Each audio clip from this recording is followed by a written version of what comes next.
샬롬, 우리 주 예수 그리스도의 은혜와 평강이 함께하기를 기도하고 또한 축복합니다.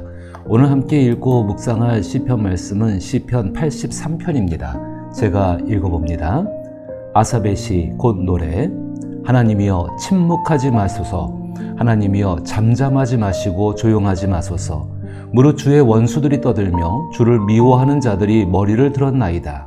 그들이 주의 백성을 치려하여 간계를 꾀하며 주께서 숨기신 자를 치려고 서로 의논하여 말하기를 가서 그들을 멸하여 다시 나라가 되지 못하게 하여 이스라엘의 이름으로 다시는 기억되지 못하게 하자 하나이다. 그들이 한 마음으로 의논하고 주를 대적하여 서로 동맹하니 곧 에돔의 장막과 이스마엘인과 모압과 하갈인이며 그발과 암몬과 아말렉이며 블레셋과 두로 사람이요 아수로도 그들과 연합하여 롯 자손의 도움이 되었나이다. 주는 미디안인에게 행하신 것 같이 기손 시내에서 시스라와 야빈에게 행하신 것 같이 그들에게도 행하소서. 그들은 엔돌에서 패망하여 땅에 거름이 되었나이다. 그들이 귀인들이 오렉과 스액 같게 하시며 그들의 모든 고관들은 세와와 살문나와 같게 하소서. 그들이 말하기를 우리가 하나님의 목장을 우리의 소유로 취하자 하였나이다. 나의 하나님이여 그들이 굴러가는 건불 같게 하시며 바람에 날리는 지푸라기 같게 하소서. 살림을 사르는 불과 산에 붙는 불길같이 주의 광풍으로 그들을 쫓으시며 주의 폭풍으로 그들을 두렵게 하소서. 여호와여 그들의 얼굴에 수치가 가득하게 하사 그들이 주의 이름을 찾게 하소서. 그들로 수치를 당하여 영원히 놀라게 하시며 낭패와 멸망을 당하게 하사 여호와라 이름하신 주만 온 세계의 지도자로 알게 하소서. 오늘 저는 이 본문의 말씀을 하나님을 신뢰한다는 것은 거룩한 열정의 삶이다라는 제목을 가지고 묵상해보고자 합니다.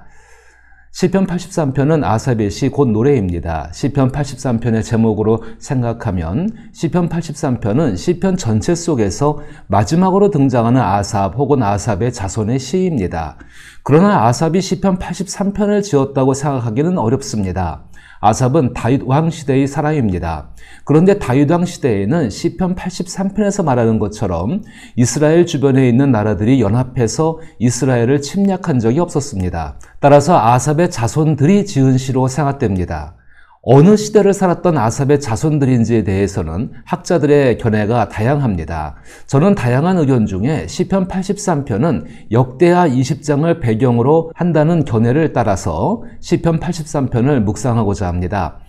역대하 20장은 유대의 여호사 왕 때에 모압과 암몬을 비롯한 주변 나라들이 연합해서 유대의 나라를 침략한 것과 하나님으로 인한 승전을 기록하고 있습니다. 그러면 시편 83편의 저자는 여호사밧에게 승리를 예언했던 레위 사람 야하시엘일 가능성도 있습니다.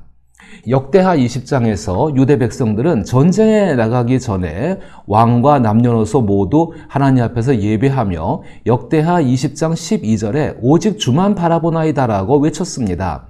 그때 하나님께서는 아삽의 자손인 레위 사람 야하시엘을 통해 함께 하시겠다고 약속과 승전을 위한 하나님의 모략을 알려주셨습니다. 야하시엘은 왕을 비롯한 모든 사람이 어쩔 줄을 몰라 울부짖고 있을 때 여호와의 영의 감동을 받고 하나님의 말씀을 따라 행동하자고 말한 사람입니다.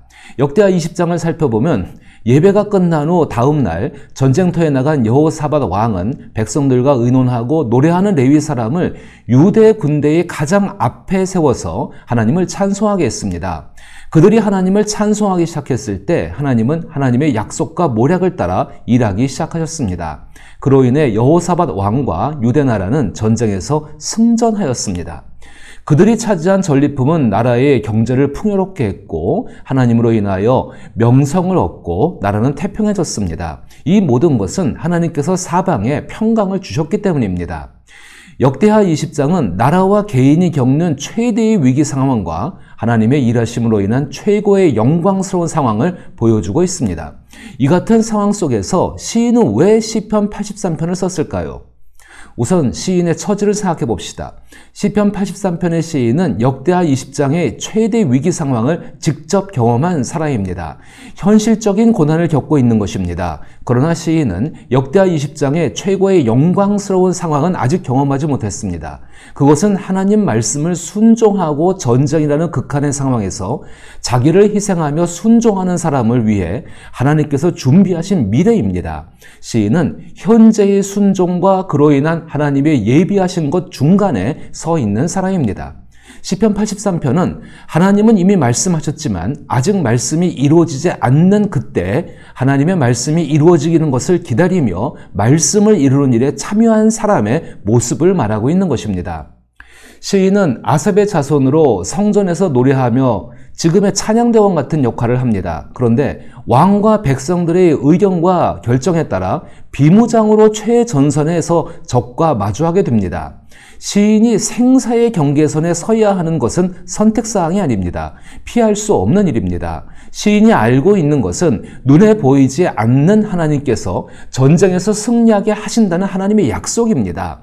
하나님을 신뢰하라는 왕의 말을 전쟁터에서 듣고 있지만 시인의 안전을 하나님께서 책임지시겠다는 약속도 증거도 없는 상황입니다. 아무런 보장도 없이 자기를 희생해야 하는 상황입니다. 저는 그래서 시편 83편은 아무런 보장도 없이 생사의 경계선에 서서 수많은 위기와 직면하면서 자기를 희생하는 신앙인의 심정을 말한다고 생각합니다.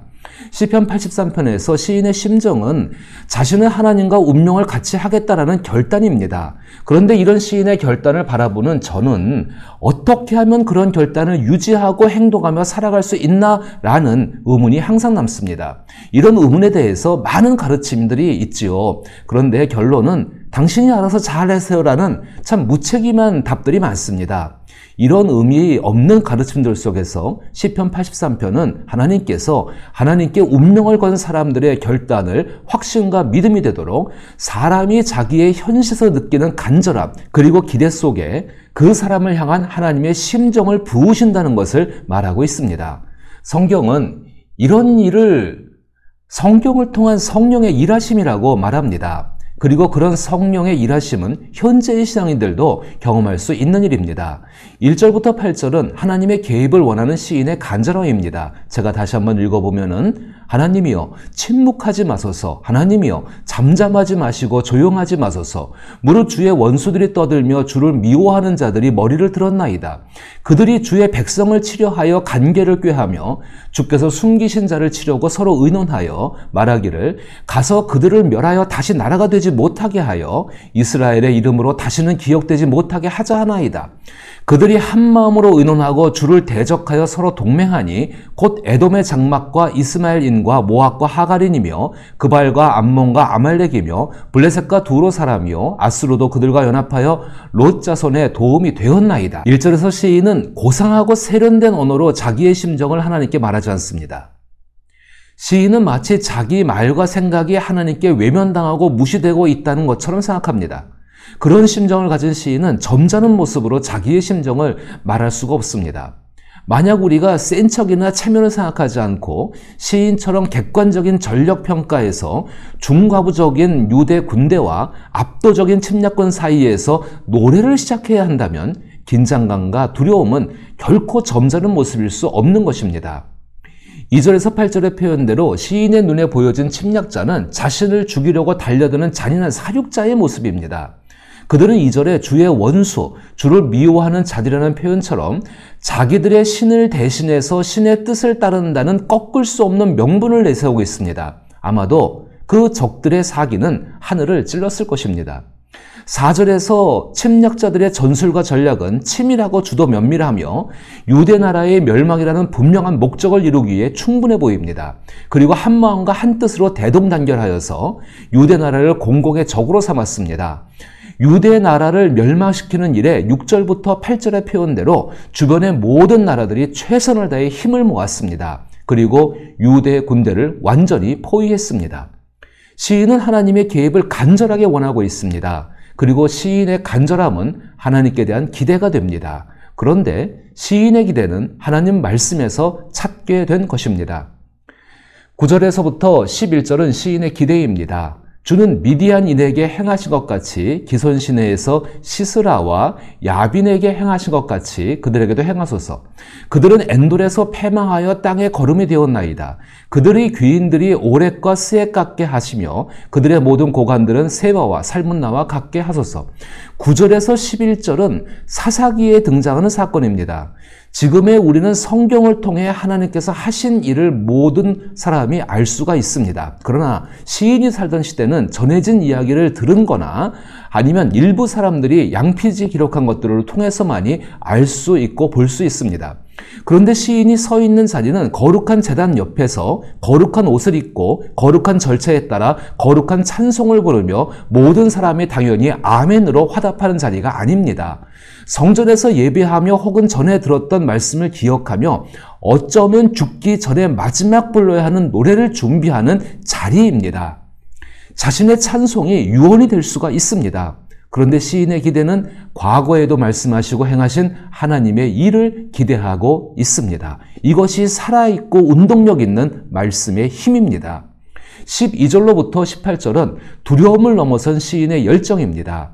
그들이 말하기를 우리가 하나님의 목장을 우리의 소유로 취하자 하였나이다. 나의 하나님이여 그들이 굴러가는 건물 같게 하시며 바람에 날리는 지푸라기 같게 하소서.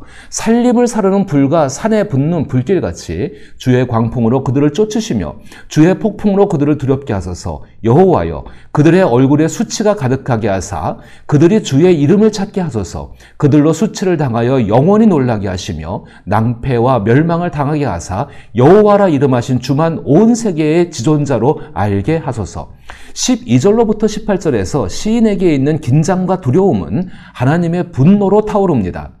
하나님의 계획에 대한 간절함과 기대는 하나님의 일하심으로 인해 이루어지는 것을 보는 열정으로 변화됩니다. 어떻게 이런 일이 가능할까요? 시인은 왕의 명령을 따라 전선의 선두에 서서 노래하기 위해 서 있습니다.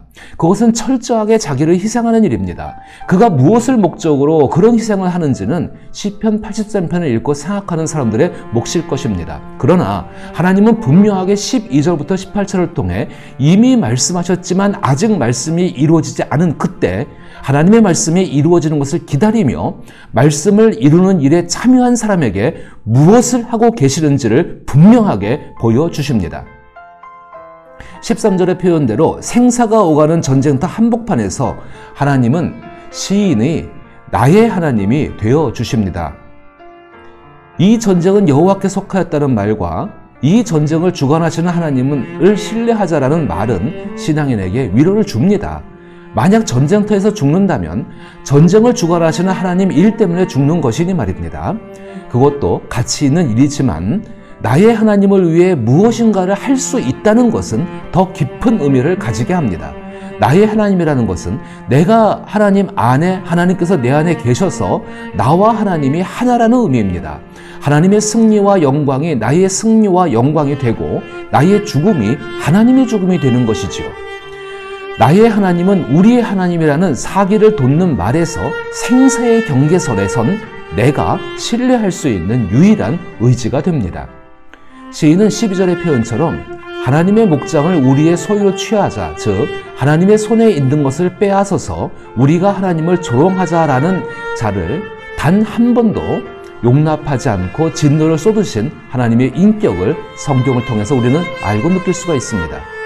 생사의 갈림길에 서 있는 시인의 간절한 기대는 18절의 여호와라 이름하신 주만 온 세계의 지존자로 알게 하소서로 표현됩니다. 하나님을 신뢰한다는 것이 무엇일까요? 시편 83편은 하나님의 말씀을 듣고 하나님 말씀이 이루어짐을 믿고 자기를 희생하는 삶에 뛰어든 그 사람에게 하나님의 인격으로 채워짐을 말합니다.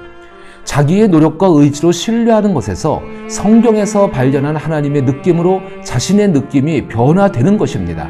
그리고 그 느낌은 자기 삶의 거룩한 열정이 됩니다.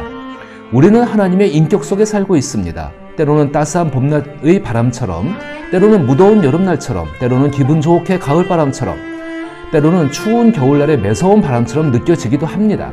때로는 아무 말씀도 하지 않고 아무 일도 하지 않고 성경 안에만 계시는 것 같습니다.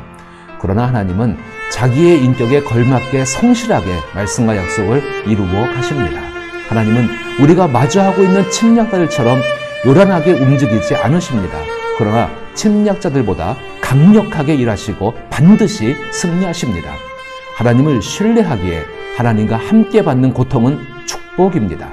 자기를 희생하며 때로는 생사의 갈림길에 설지라도 우리는 선하신 하나님의 인격 안에 있으므로 안심할 수 있기를 나사렛 예수 이름으로 축복합니다.